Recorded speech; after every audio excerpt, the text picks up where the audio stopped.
गुरुदेव, जैसे कई बार हम ना चाहते हुए भी किसी का अपमान कर जाते हैं, तो उसके लिए हमें क्या करना चाहिए कि मतलब उससे हमें गिल्ट आता है कि मैं ऐसा करना नहीं चाहती थी लेकिन हो गया। तो उसके लिए उस पर्पज़ में हमें क्या करना चाहिए? कि माफ़ी माँगने से तो गुरुदेव सामने वाले का अहंकार बहुत ज़बरदस्त हो जाता है, लेकिन अपने आप में रिग्रेट होता है। तो उसका क्या हल है गुरुदेव? ये कई बार हुआ है ज़िंदगी में गुरुदेव ऐसा।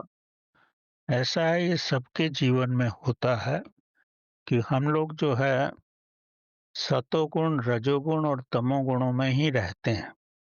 और ये गुण कभी सतोगुण प्रधान होता है, कभी रजोगुण प्रधान होता है और कभी तमोगुण प्रधान होता है। तो आपके अंदर जो भी गुण उस समय होगा, वही कार्य आपसे हो जाता है। जैसे एक भाई दूसरे के पास गया कि मैं अब उसको समझाऊंगा सतोगुण से, ताकि हम दोनों ठीक से रह लें। लेकिन वहां जाकर के वो भाई तो तमोगुण में था, और इतना भयंकर तमोगुण में था कि उन्होंने सतोगुण की परवाह ही नहीं की और इनको मारा।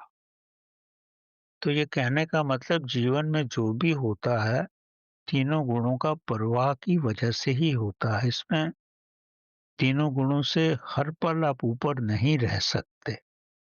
कोशिश करो कि सतोगुण में ही रहो जब भी कोई कार्य करना हो। तो अगर कुछ भी कार्य हो गया है किसी वजह से भी, अगर आप अपने स्वयं के अंदर संवेदनशील हो, तो ये तो उच्चतम अवस्था है। अगर उससे हो भी गया है आपसे, तो जब दूसरा व्यक्ति शांत अवस्था में है, तो अगर उसके सामने जाकर अगर आप अपनी गलती को मान लोगे, तो आपने आग पे पानी डाल दिया है। तो शांत, अगर उसमें कुछ भी सात्विकता है, तो आपके इस कार्य को वो प्रशंसा से ही देखेगा। लेकिन आप इससे बढ़ के तो कर नहीं सकते।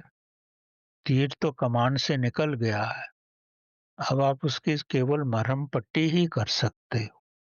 अपने दिल से भी आपने क्षमा याचना कर ली, उसको भी जाकर के जितना मुमकिन था उसको समझाया। बाकी सब प्रभु पे छोड़ दो, प्रभु भी तो सब देखता ही है। आपका एहसास होना ही बहुत बड़ी चीज। जनरली लोगों को कभी एहसास होता ही नहीं, वो हमेशा ही दूसरों की गलतियां निकालते रहते हैं। अगर आपके पास ये भी हो रहा है तो समझो ये आपकी बड़ी अच्छी अवस्था।